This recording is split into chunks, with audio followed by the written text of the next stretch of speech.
ئەمریکا لە بەردەم قورسترین هەڵبژاردننی سەرۆکایەتی نزیک دەبێتەوە و بەشێکی زۆر لە ئەگەرەکان باز لەوە دەکەن پێدەچێت پشێویەکی گەورە بەهۆی ڕاگەیاندنی ئەنجامەکانەوە بێتە ئارەوە و هەردوو کاندیدیش ئەو ڕاستیان نەشاردوێتەوە لە ئەگەری هەبوونی هەر گومانێکدا ئەنجامەکان قبوڵ ناکەن. ماڵپەڕی بەناوبانگی ئیسرائیلی زە تایم ئۆف ئیسرائیل لەبارەی هەڵبژاردنەکانی ئەمریکاوە لە بەدواداچوونێکی وردا دەڵێت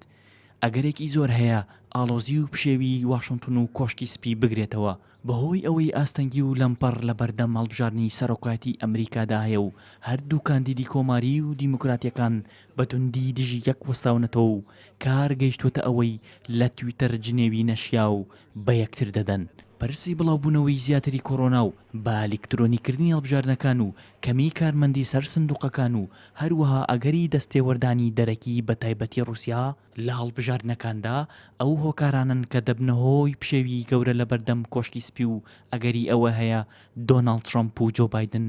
قبوڵی ئەنجامەکە نەکەن. The Time of Israel دەڵێت هەندێک لە قسە و بۆچوونەکانی ترامپ دەربارەی هەڵبژاردنەکان بە تایبەتی ڕادەست نەکردنی دەسەڵات و هەروەها ئەگەری گۆڕانکاری لە پرسی سەرۆکایەتیدا لە 8 ساڵەوە بۆ زیاتر هەروەها تاکڕەوی کارەکانی ترامپ وای کردو ئەمریکەکان گومان لەوە بکەن